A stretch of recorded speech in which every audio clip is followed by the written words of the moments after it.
Hi, I'm Sibran Dijkstra. I'm the CEO of DJ Studio, and in this video I'm going to show you the differences between DJ Studio 3.1 and 4.0. The interface is changed. You now see that we have different ways of showing waveforms. We have complete stem views of the tracks, and we have the waveform coloring. So I like the more bright colors over here, and for the stem transitions you can use the old version where we inverted the colors, or you can use a more dimmed version. First thing you see is the colors. Another thing you see is when you hover over a track, you see three handles in here. These handles are to move the whole mix to the right, and this one is to move the beginning of the mix to the left. And this is ideal if you want to move your track into the transition. Of course, you can grab the transition as well and move the transition over the track. And we have the handle to grab a track and move it to another position or swap these two tracks. And I'd like to have David Guetta, Murder on the Dance Floor over here. So that's pretty easy. Another interesting thing, you can grab this track and you can move it to a sample lane.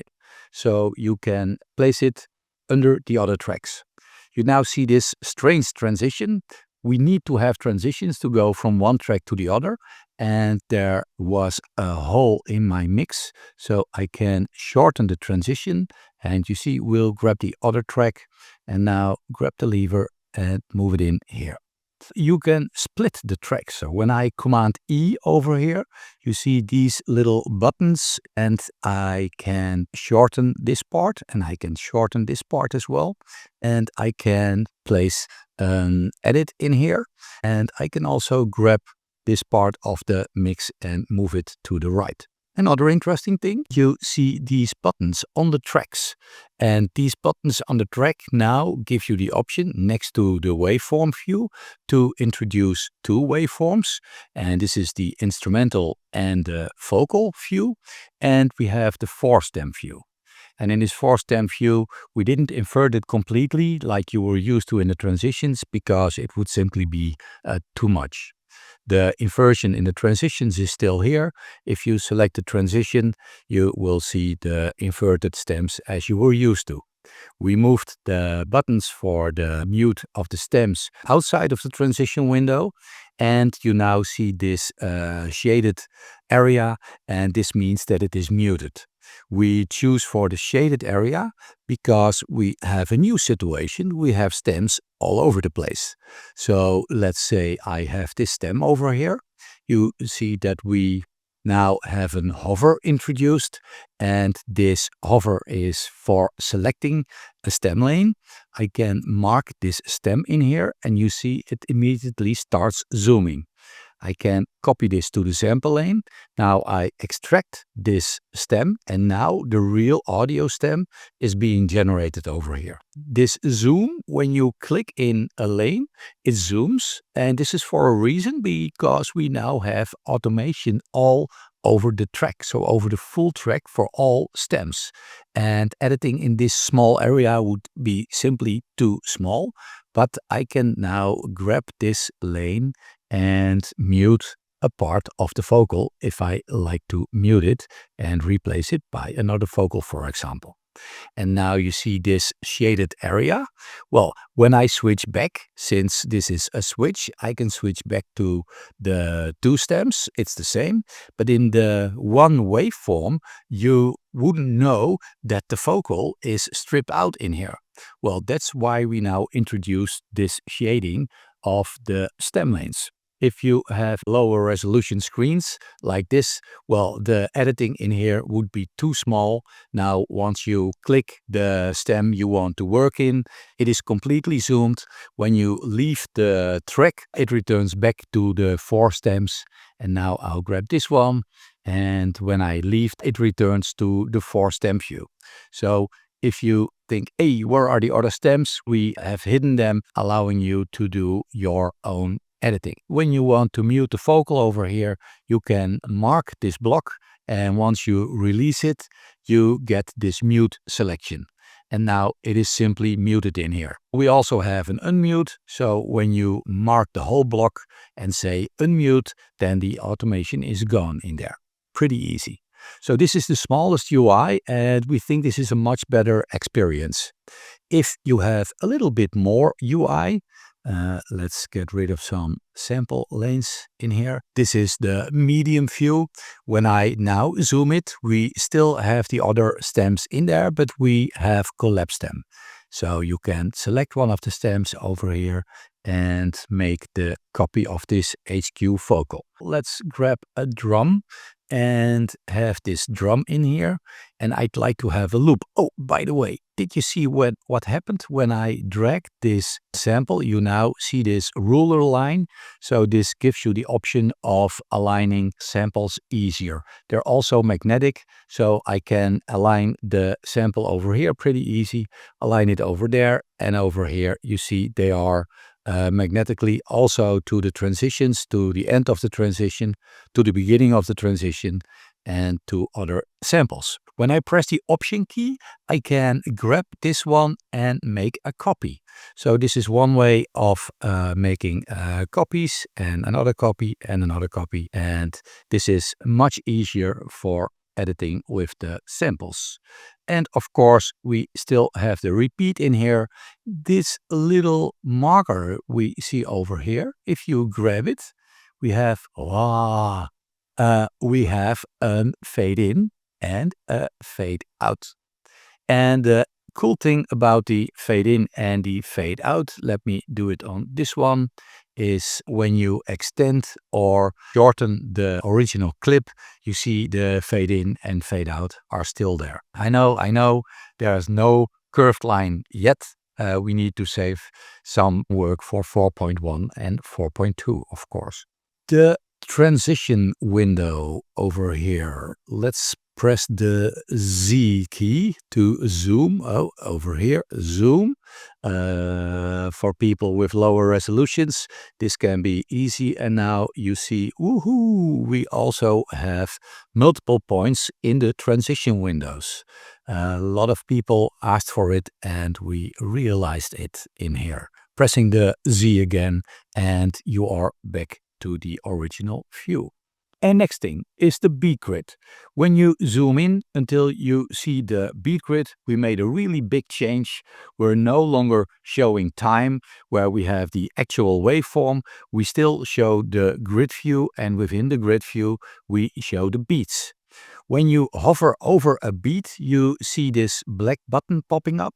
And when you move over this black button, you get Beatgrid options. And these Beatgrid options, the one you were used to, is adjust the full Beatgrid. When I click it and I move it, I'm able to move the whole Beatgrid to the left or the right. And now this Beatgrid is completely off. And let's go to the transition in here. Let's show the waveform, that's easier, and have some beats in place.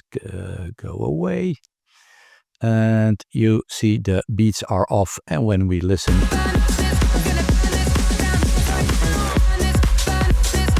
yes, this is definitely off. Well, changing the Beatgrid is now pretty easy. You go over here, grab the Beatgrid, and move it to this position. One thing, a lot of people make changes to the Beatgrid of the outgoing track, but they don't realize that they change the whole Beatgrid.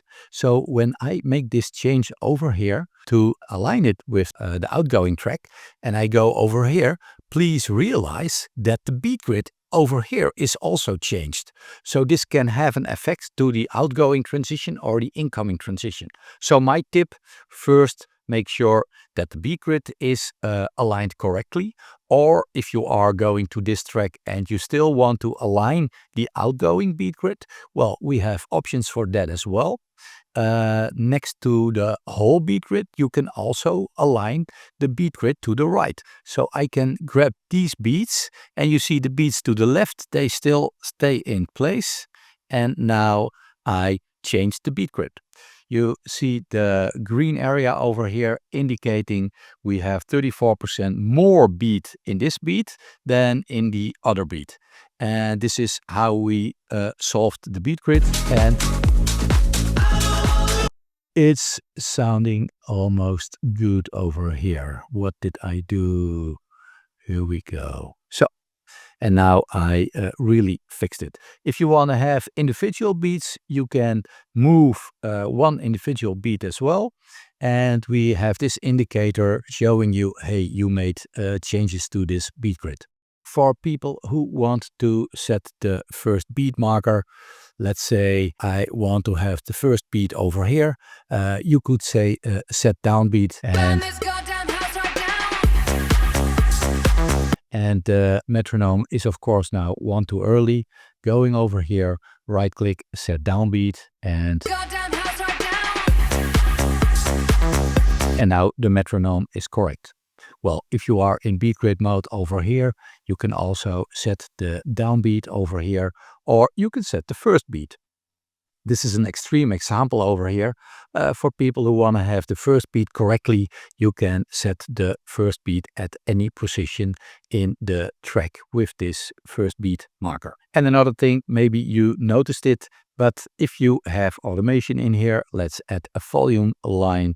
And when I go over here, I have still the option to do some perfect positioning of the automation in the waveform view. Adding more automation in here, let's have the high as well. Let's add a filter in here. Well, people complained, hey, we have the automation lanes in here and they're lying on top of each other. Can we solo them? Yes, we can solo them. We can go over here to the effects and I can solo the filter, making it now easy to grab the filter line. But that's in this tab. We now also have the option over here at the beginning of the screen.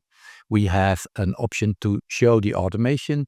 You see the bold version, there is volume in there and there is the high. So over here, I can solo them, selecting the volume. Now I have the volume and the other automations are in there, but you can't touch them. Press this X and now you have all automations in place, or go to the high and now I can start working on the high automation. So this is editing the automation a little bit better. And again, the Z key for really zoomed in automation can be a saver. And for the people who like to add effects in here I can get to the effects and I can select the reverb. And now I have a reverb effect. This reverb is zoomed over the sample.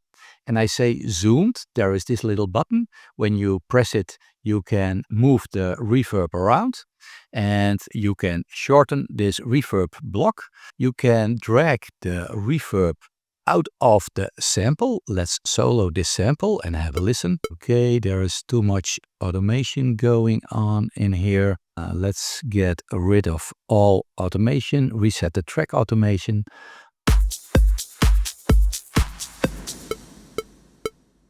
And reverb, bad example, sorry. Let's grab echo effect in here and move the echo out of the sample. Woohoo! There is my echo tail.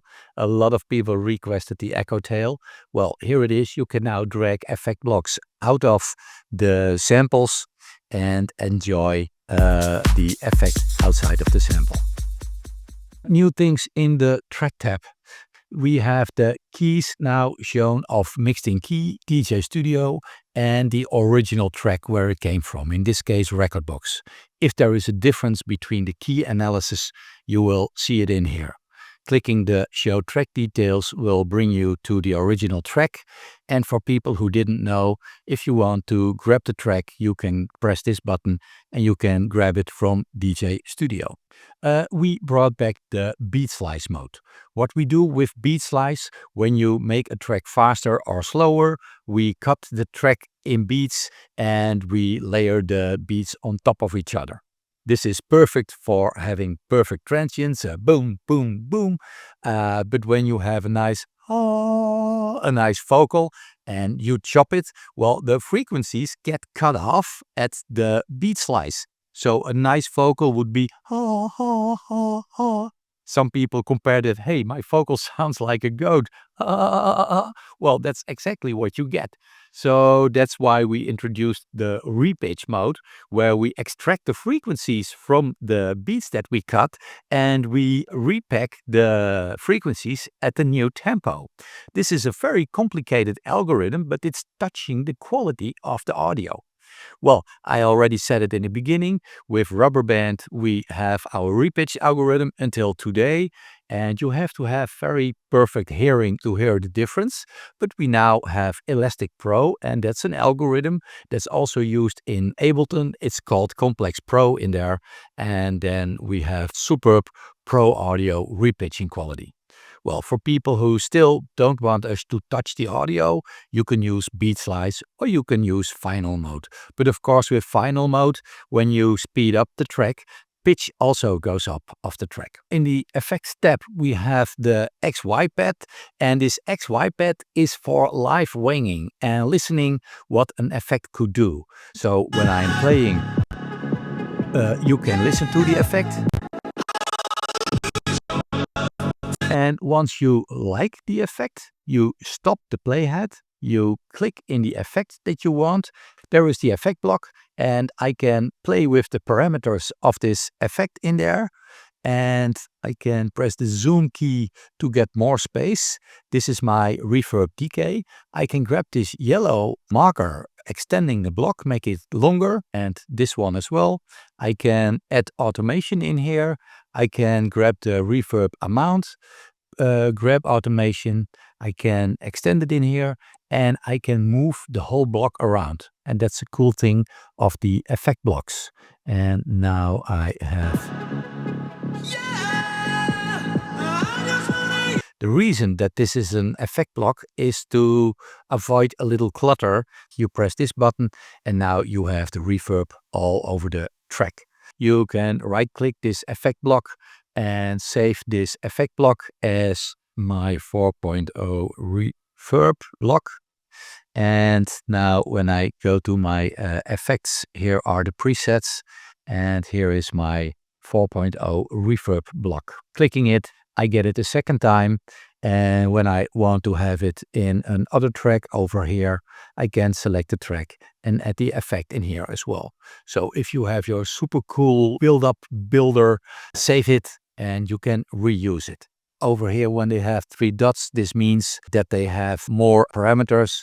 And in here you can play around. You now see I got the flanger, and I can set the feedback, and I can decide on the mix level. So all these parameters stay in this effect block. Next is the home screen for adding tracks. You now see that we have a very prominent integration with BeatSource and Beatboard. We're really proud that next to the streaming integration, we now also have an integration with their shops. And this means when I go to BeatSource with about 100 million tracks, you will see the track previews in here. So I can have a listen, and you see the waveform. The yellow part is what we're listening to. I can now try these tracks, add them to my mix, and I get a little warning saying, hey, you're adding low quality previews, but still good enough to have a listen. The tracks get analyzed with mixed in key as well, and we now have the previews. And you see a little marker in here indicating that it's a preview. They are of course smaller than the full-length tracks because, as the word suggests, they're previews. But I can do stems generation. I can have a listen. And I can even play around with this vocal, have a go and see how this vocal would sound over here. And of course it's a bit faster, 30% faster. So this is a nice way to play around with the previews. And over here, clicking the preview, if you like this one, you can add it to your cart. And for this one, I can add it to the cart, or I could say, hey, I want to buy this track now immediately at Beatport. So this is a really nice option. I can go for ABBA, and I get all the ABBA tracks that are ever released and are available on BeatSource. Really cool. We give you the option over here to log in to BeatSource, so you get the streaming tracks. On Beatport, for example, I'm already logged in to Beatport. So over here I have my own Beatport playlists, and this is the streaming function as we were used to. Over here you have the shopping cart. As you know, for streaming tracks, if you want to export them, you still need to buy the tracks. Over here is the shopping cart. You have your tracks in the shopping cart, and now you can buy the tracks. I have one that I can buy on BeatSource, and I've got 3 that I can buy on Beatport. Another interesting thing is the tempo lane. Let's create some space. The tempo lane in here, you see the variable tempo of tracks, of course. We have an auto option, and in the auto option, you can only influence the tempo of the whole track, and you have no option to set the optimization markers other than the 2 markers for the beginning and the ending of the transition. And then, of course, we have manual. And manual gives you the option to do all crazy things with the tempo of tracks. And then we have fixed. And fixed means that you can set a fixed tempo. So we warn you, we're going to remove all manual markers. We're going to remove all markers from the tempo lane. And now I can set a fixed tempo for the whole mix. I can start the mix at 125, and I can end the mix at, let's say, 130. And now you see my mix is starting at 125 BPM, is going up all the way, and at the end, it's ending at 130. So even if I drag around tracks and move them around, now this track will start at 125, and these tracks are faster. So fixed means fixing the starting and the ending of your mix. I would advise to do this as the last thing once your mix is completely finished, so that you know that maybe in the middle there is a track that officially is only 100 BPM, that it is sped up. And then we have exporting. And for the export, now we have 24-bit depth. That's also pretty common for DJs. I hope you like all these new features in DJ.Studio 4.0. If you have any questions or you run into issues, please remember there is this button in the bottom right corner where our team really listens. We of course have our AI friend doing the first level of support, but if it's too difficult for our DJ friend, then the real humans will jump in. I hope you will enjoy DJ.Studio 4.0. Thank you.